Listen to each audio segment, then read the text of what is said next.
loaded as it were with all the Byzantine history. A tower, an old metochi, an Athonian metochi, a monument. Ladies and gentlemen, one more time, this is the gate for Mount Athos, one of the unique alive religious monument in the world, characterized by UNESCO as a cultural heritage monument. Ladies and gentlemen, welcome to this place again, welcome to this land, welcome to the Macedonian land of Aristotle and Mount Athos, welcome to our land.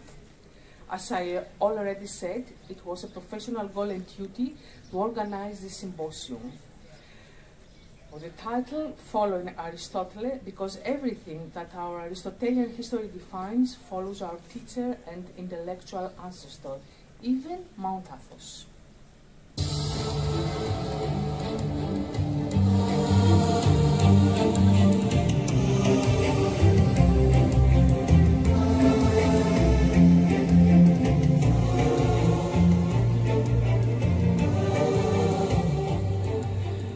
I'm really proud for this evening. This event belongs to the revival of the Aristotelian events, which were the biggest cultural feast of the Hellenistic years, dedicated to the philosopher Aristotle. He was born and grew up there, the Aristotelian mountain. We were in the morning there.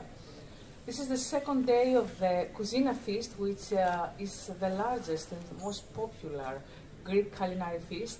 This day is dedicated to the ancient Greek and the monastic cuisine. So, let's welcome to the stage the mayor of Aristotle, Stylianos Valianos.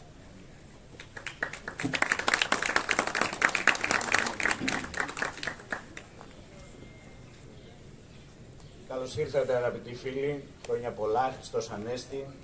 Καλώς ανταμωθήκαμε και στην Ουρανούπολη. Με χαρά καλωσορίζω τον Γενικό Γραμματέα του Υπουργείου Τουρισμού, τον αγαπητό φίλο τον κύριο Μύρονα Φλουρή, την κυρία Περσεφόνη Τρίχα, ευχαριστούμε πολύ που είστε εδώ από τον ΕΟΤ, τα στελέχη του Υπουργείου Πολιτισμού και τους αρχαιολόγους μας από τον Πύργο της Ουρανούπολης, όλους τους φίλους που πορευόμαστε μαζί από εχθές το απόγευμα σε αυτές τις συνεδρίες του συνεδρίου μας αυτού. Και σας καλωσορίζω λοιπόν, αγαπητή κυρία Πρόεδρε, κυρία Σαακίδου, της Ουρανούπολης, εδώ στον πύργο του Προσφορείου, σε αυτό το μνημείο της αγιορείτικης κληρονομιάς αυτού του τόπου και όπως εξηγούσα και στον Γενικό μας Γραμματέα, είναι ένα μνημείο που απηχεί πραγματικά την αγιορείτικη κληρονομιά αυτού του τόπου και παλιά το είχαν φτιάξει βατοπεδινία. Αγαπητέ μου Μύρονα αυτό και κάποια στιγμή πέρασε στα χέρια του ελληνικού δημοσίου και ελληνικού κράτους για να μπορέσει τότε όλη η περιοχή εδώ να στεγάσει πρόσφυγες που είχαν έρθει από την αντίπερα όχθη του ελληνισμού. Με χαρά λοιπόν βρισκόμαστε εδώ να συνεχίσουμε τις εργασίες αυτού του συνεδρίου και επιτρέψτε μου ένα σύντομο χαιρετισμό για να δώσουμε το λόγο στους ομιλητές στα αγγλικά, προκειμένου να μπορέσουμε να συνδεθούμε και με τους υπόλοιπους συμμετέχοντες στη συνεδρία αυτή. So, dear guests, this morning I introduced the ancient city of Stagira and the connection between Aristotle and Mount Athos. This evening I feel really captivated because I'm standing at the gate of Mount Athos, in the yard of the Tower Prosphoriou, known as the Tower of Uranupolis. I'm doing the opposite. I introduce the connection between Mount Athos and Aristotle. This is a reference point where two worlds meet, or rather, the worldly and the unworldly are united. It is the point symbol, the tower, the peak of Mount Athos, the unspoiled. It is the beginning of a world completely connected to the divine. It's the symbol of Uranupolis, the last postcard everyone boarding the ship to Mount Athos takes with him. seems to exist here since the 12th century and is the largest and the best preserved tower in Chalkidiki. I'm hosting today, in this honorary session, which is dedicated to the Basque country and the Saint Sebastian relationship with our Athonian wine route, great personalities from the tourism and political life of Basque country and Greece. Let's call them to this historical stage. Thank you very much. Welcome.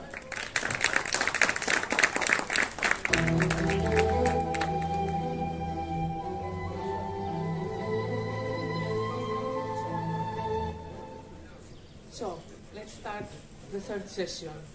This is dedicated, as Mayor said, to the Basque country and everything we have dared in the last 2 years. The country, huh? We ventured to approach great municipalities such as Bilbao and San Sebastian. Let's see how Greeks and Basques perceive this networking. I'm calling the Secretary General of the Ministry of Tourism, Mr. Miron Floris, to present Mount Athos.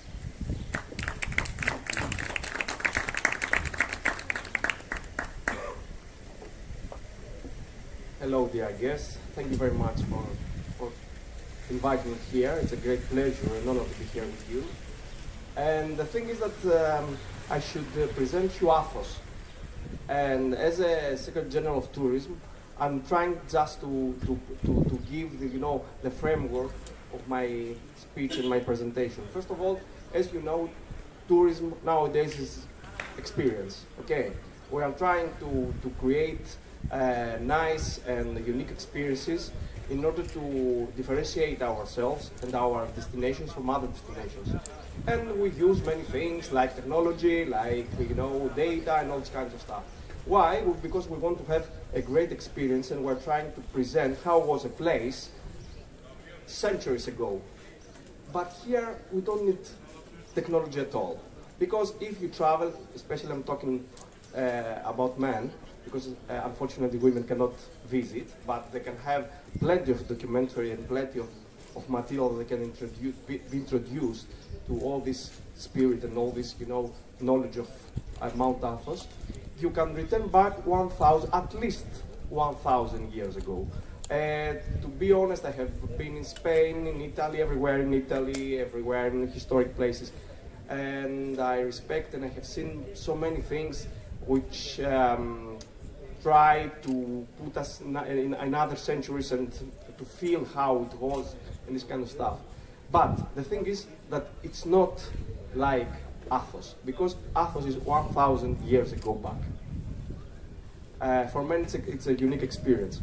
The thing is that Athos, combined with all these ancient Aristoteles, let's say, home place here, it's a really great combination. Because actually, what we promote is spirituality and religious tourism. As you may know, religious tourism was the first, or pilgrimage tourism was the first tourism that we have met in history, because actually it was the first, need of people to go and make and discover places in order to pray, in order to be closer to God. So actually, all this concept of Athos, it's a matter of an experience that many people, I'm sure, for all over the world, regardless religion,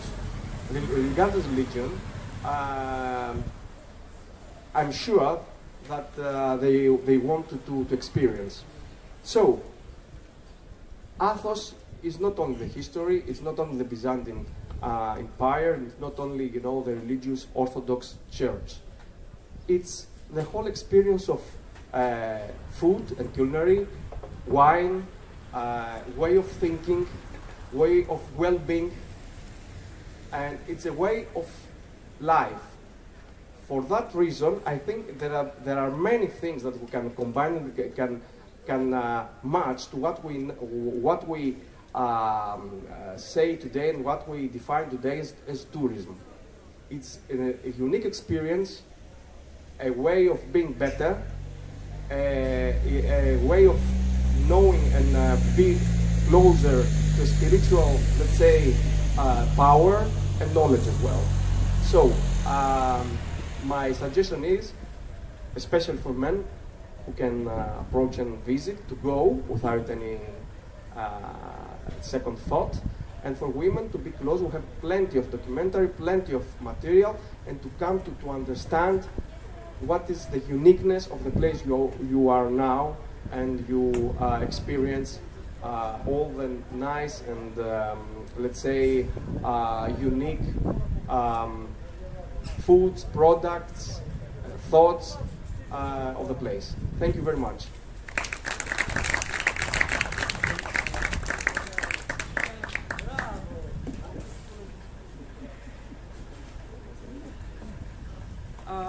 So, I'm now calling the archaeologist in charge, Mrs. Archondia Polizoudi, to present the Tower of Ουρανούπολης.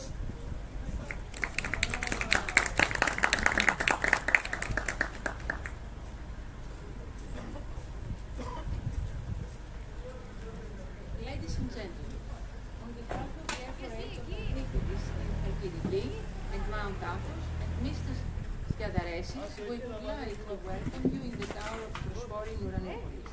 It is our pleasure to host this symposium with plenty and distinguished speakers. Through these symposiums, we have the opportunity to go deep into the myriad facets of cultural heritage, to learn from each other, and to engage in meaningful conversations that transcend boundaries and foster understanding. As Archaeological Service of the Hellenic Ministry of Culture, responsible for the protection, study, and research of the cultural heritage, we encourage and support these kinds of efforts and collaborations that promote meaningful dialogues and insightful thinking. Let us use this symposium as a platform for enlightenment, exchange of ideas, and celebration of diversity. May our discussions here inspire us to cherish and protect our cultural heritage, not just for ourselves, but for future generations to come. I extend my heartfelt welcome to each one of you. May your time here be filled with discovery, inspiration, and a deep appreciation for the beauty of our shared heritage. Thank you.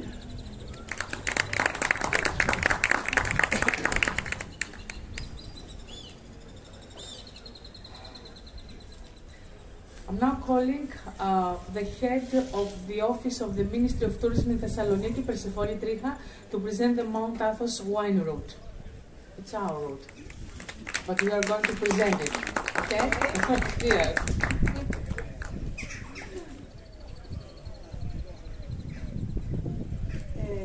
Θέλω παρακαλώ μία κανάτα με νερό να είναι stand-by.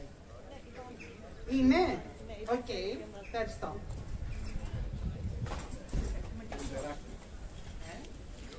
Hello. Good evening, everybody.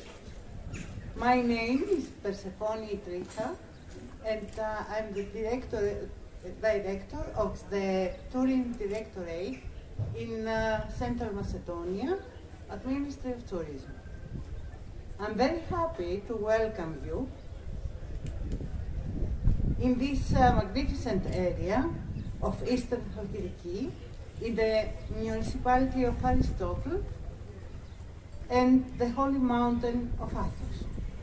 The Ministry of Tourism and the Greek National Tourism Organization have sponsored all the promotional and marketing actions of this area in Greece and abroad, as we strongly believe to its high potentials. Sincerely, I have been following since the very beginning all the efforts that the locals have done in order to introduce Eastern Chalkidiki as a unique tourism destination, supported by its excellent tourism product at tourists all over the world. So, we are gathered here today to talk about the wine route of eastern part of Chalkidiki that is also neighboring to the Holy Mountain of Athos. But first, let me introduce due to the primary wine route. When god Dionysus brought the vine in ancient Greece and taught Greeks how to cultivate and how they could turn grapes into wine. The archaeologists later on found a written in linear B message carved on a clay tablet, writing that the Olympian god Dionysus has brought from East the first vine ever, almost 3,000 years before Christ. A popular belief also says that Dionysus has hidden the vine firstly in a bird bone, following in a lion bone, and lastly in the donkey bone. Since then, till today, Greeks still cultivate vines and produce wine for offering it to gods, for celebrating with family and friends, or for hoes, the offerings to the dead. Actually, this issue is very familiar to me. I come from a small village that every family had their own vineyard. My grandfather used to take breakfast the same way as our ancestors used to take. He dipped bites of bread into wine. As such, I followed the route of wine, or tsipuro, from the fields to the glass. I have heard its bubbling noise in the barrels and the stories of the elders as they have been distilling the tsipuro in the famous Kazania. The wine is as important the olive oil is for all local communities in Greece. Basically, these two links human with the divine. Odysseus Elitis, the famous Greek Nobel Award poet, said, "If you deconstruct Greece, you will in the end see remaining an olive tree, a grape, and a boat. That is with, as such, you reconstruct it." Jesus Christ said for himself, "I am the true vine." And Aristotle said, "Wine makes everyone hopeful." So, why a tourist should travel in this area, and why does he have to get familiar with this specific wine route? Because he will experience a unique asset, combining the human intervention through the vines of Western Chalkidiki with the divine, the monasteries of Holy Mount Athos. I hope that you have seen the beautiful landscape of Eastern Chalkidiki, mountains full of numerous and diverse plants, herbs and flowers, and much more on Mount Athos, and beautiful coastlines with absolute clear blue waters, surrounded by soft and sandy beaches, as well as the serenity of vineyards. People in the area are authentically hospitable and very capable of combining the fruits of the earth in their cuisine. I'm sure that you have already known that. I'm sure that you have tasted and you would agree with me that this wine makes the perfect match to local dishes and furthermore to your own homeland cuisine. Therefore, Ministry of Tourism has set an official quality label named Wineries Open to the Public. The technical specifications are for this: a guest area, a multi-purpose hall, a wine tasting area, product sales area. At the entrance hall, a sign is placed with all information regarding the exact days and hours of operation, as well as the contact details of the winery. Wine bottles prices are listed at the reception desk. Information is also available on possible visits of disabled people, also posted on the website and in informative brochures. The official quality label of the winery that is open to public is clearly located at the entrance hall. All the winery quality labels that are provided by Ministry of Tourism significantly help the small and medium enterprises cooperate with each other, as well as with local, national and international clusters, and as such growing their profit and income. Now I would like to demonstrate you something from the past, and I think you will find it interesting.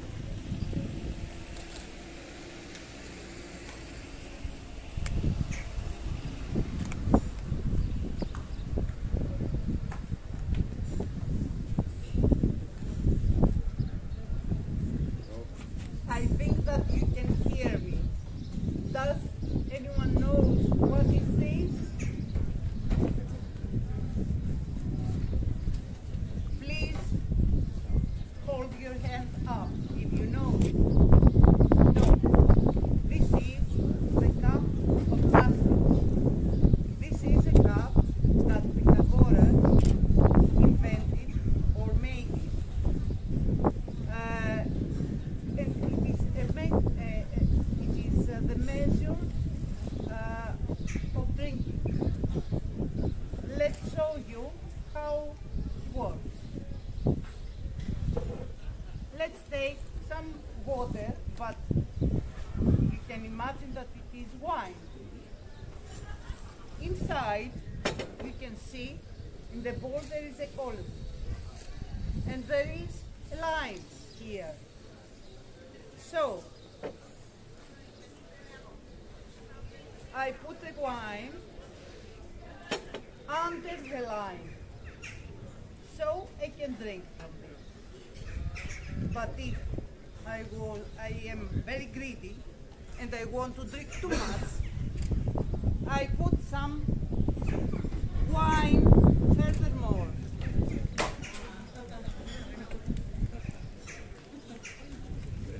This wine is a cup of justice, and you can see that it is empty.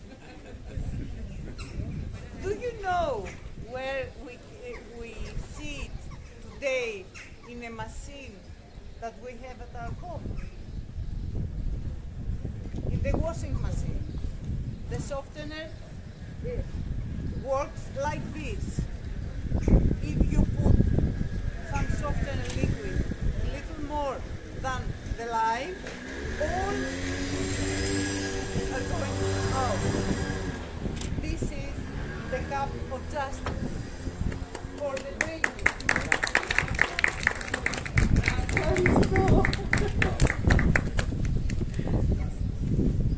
So, I think that it's a good idea to stop my presentation here, as I keep talking about the wine roots and my beloved Eastern Halkidiki for hours. I would like to thank you all for your invitation and your attention. It has been a great honor for me to meet you here today, and I'm looking forward to seeing you again as a visitor or even as a collaborator. I wish you have a very pleasant stay. Thank you.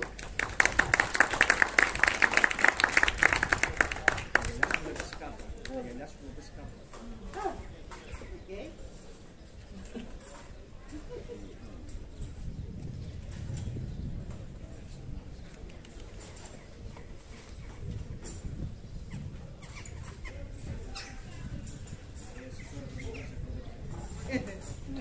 Τελείως. Λοιπόν, I'm now calling the advisor to the mayor of San Sebastian on sustainable urban development, Mrs. Nekane Arzalos Ituriza,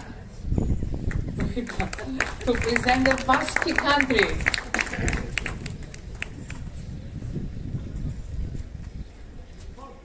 I know that Greek is difficult, but Basque it's also very difficult. So also to say my name, it's not very easy. So, dear Mayor, dear authorities, it's a pleasure to share time these days with you all. Thank you for the invitation. My name is Nekane, and I am the Deputy Mayor of Donostia San Sebastian, and it's a town who's located in the north of Spain in the Basque Country. A city with 180,000 inhabitants surrounded by mountains and the city beaches. Our strategical location, we are only 21 kilometers from France border, makes us a unique destination. Basque culture, like its Greek counterpart, has always maintained a constant preoccupation with its traditions. Identity and critical thought are two aspects of our personality. Basque culture is based on a solid identity in a past going back thousands of years and strong convictions, with a mindset open to permanent abandon.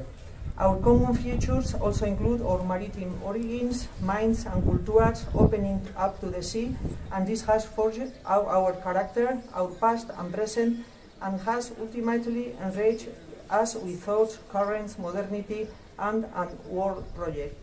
We trust this presentation will serve to show why this is love who we are. The Basques are descended from the very first humans beings who peopled Europe. Genetic studies suggest they could have been the residual population of the hunters and gatherers who arrived in Europe over 40,000 years ago. We can therefore state that Basque culture spans thousands of years, including Euskera, Europe's oldest language, which has survived thanks to the geographic and social isolation experienced until 600 years ago.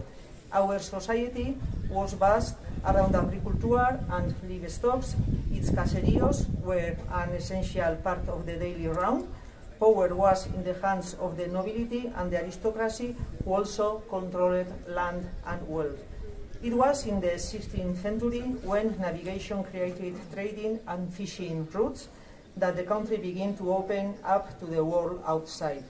Famous mariners such as Elcano, the first man to sail around the earth in 1522, or illustrious universal personages such as Ignacio of Loyola, who founded the Order of the Jesuits in 1540, or the large tradition companies such as Real Compañía Guipuzcoana de Caracas that led the world in goods transportation. Donostia, San Sebastian, historical development produced an open-minded cosmopolitan city, manifested by its focus on science, education, and culture. This was also, however, a city that took pride at its past as an innovative location in the early 20th century and a liberal progressive tradition. It was also proud of its Basque-speaking identity, which has proved able to adapt to the new age and maintain its plural cultural identity in tandem with modernity, globalization, and interculturality, to live side by side with those arriving from other countries. An adaptation which emerged with no loss of its personality and singularity. Donostia San Sebastian, Donostia is the name in Basque. The strategic plan 2030 is based on 5 solid precepts: character, balance, city, state of art, and leadership. It seeks to bring about and foster change for evolution, progress, and the sustainable social, economic, and territorial development for the city. Donostia offers a unique combination of culture, science, and top-quality gastronomy based around local produce, from land and sea, beverage such as wine, cider, and chocolate wine, which brings in visitors from all over the world. Donostia's tourism range is as varied as it captivating, featuring a unique combination of history, culture, nature, and gastronomy. The city offers a comprehensive experience. Donostia is also known for its spectacular beaches, the most emblematic of which is Playa de la Concha, shaped like a shell with soft golden sand, and it's an incomparable location to sunbathe, swim in crystal clear water, or simply stroll along the sea promenade. Donostia is a city of culture. It was acclaimed as a European capital of culture in 2016, deploying culture as a social asset and a means of bringing culture to people. This means that Donostia is steeped in history and culture, from its charming old quarter and its narrow cobbled streets and historical buildings to its imposing monuments and museums. Spectacular locations such as the Miramar Palace, the Victoria Eugenia Theatre, and the San Telmo Museum, with a fascinating insight into the city's past and present. Through the year, Donostia is also the venue for a number of events and festivals attracting visitors from all over the world. The San Sebastian International Film Festival is one of the main attractions, along with the San Sebastian Jazz Festival. It is likewise a city of science, ranked as one of the world's 200 main scientific cities, and also ranked as number 4 in Spain, according to Nature magazine, well above the state average. 22 out of every 1,000 inhabitants work in research here. And finally, above all else, it is famous for its gastronomy, as the city with the most Michelin stars per inhabitant in the world, any number of pincho bars, renowned restaurants, and traditional taverns, where visitors can taste the delights of top-quality Basque cuisine. The flavors of the sea combined with fresh ingredients and groundbreaking culinary techniques to create recipes and genuine works of art. We have also a university with the Basque gastronomy, and in our Donostia's tourism offer is an irresistible invitation to unearth the treasure this unique city has in store. So, and just to finish, I have to say that thank you for inviting us, and we look forward to your visit in the very near future. Thank you, Esbaristo, and in Basque, Eskarrik asko, and I'm sure that we are going a good job with you. Thank you very much.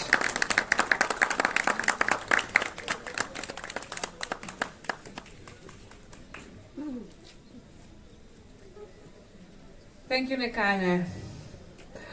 I'm calling the representative of the Holy Monastery Hilandar, Mr. Savas Harapantidis, to present the Athonian wine produced in Hilandar Monastery in Mount Athos by the monks.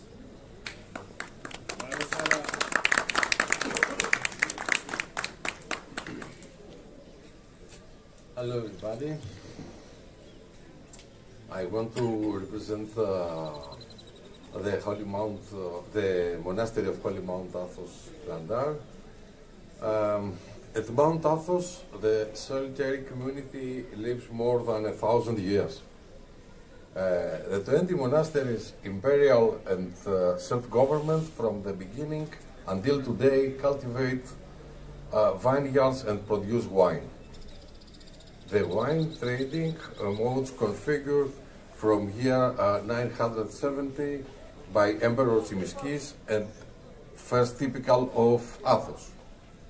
The story of the vineyards of the Holy Monastery of Hilandar starts in 1198, when the youngest son of Major Serbian Prince Stefan Nemanja, founder of Nemanja dynasty, abandoned his secular life and under his new monastic name, Savas, decided to follow the path of monasticism at Mount Athos. The planting of the first vineyard by Saint Savas himself at the area with the name Pendion is mentioned at the early manuscripts of the Holy Monastery of Hilandar, while there is also the knowledge that at time the wine was a luxury good. Since then, according to the rite of Saint Savas, wine has been an integral part of the monastic culture and is included in every meal of the monks until now. 8 centuries later, in March 2004, a fire erupts and destroyed a large part of the holy monastery. 2 years later, in the framework of the financial support from the restoration of the monastery, the monks realized that a larger production would provide them with the research needed to rebuild the monastery. With the aid of a team consisted of experienced experts from Belgrade, 80,000 new roots were purchased from a famous plant nursery in Bordeaux and planted in the vineyard of St. Sava's Field, which exists since the foundation of monastery. The St. Sava's Field vineyard selection of Merlot, Cabernet Franc, Cabernet Sauvignon are produced. The microclimate of Mount Athos, with the cold nights and mild warm days, contributes to the ideal maturity of the vineyard. Today, the contemporary winery is housed in the renovated warehouse on the port of the monastery Hilander that date back to 1734. The winery is a traditional stone building with cellars ideal for aging wine and is placed near the vineyard. The harvesting starts at the end of August and ends up to the end of September. The grapes are collected and selected by hand by the monks. Then follows the vinification, which is also done by the monks with passion, devotion, knowledge and experience that he passed on from generation for 8 centuries. Thank you very much.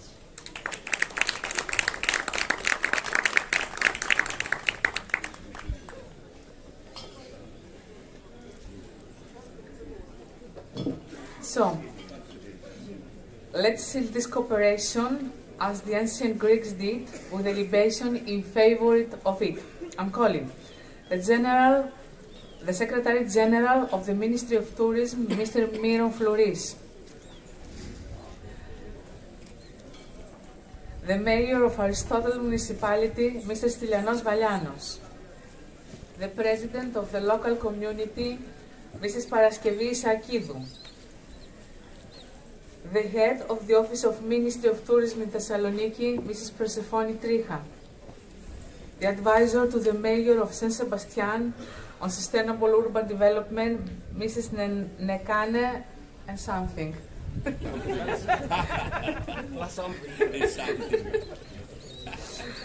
And Mr. Savas Harpantidis from Heliadar Wines.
So, Aristotle saw friendship as one of the real joys of life and believed that in order to live a happy life, one needs real friendship. In his own words, friendship is a kind of virtue, or at least intertwined with virtue. According to Aristotle's standards, perfect friendships are those between people who have a mutual love for something that not only brings them together, but elevates their behavior to virtue. Thank you, Vasque country. Thank you for everything.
Thank you, Saint Sebastian.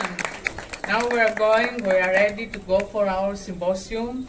The executive chef of restaurant Golden Hook, Christos Giura, has prepared a real monastic menu.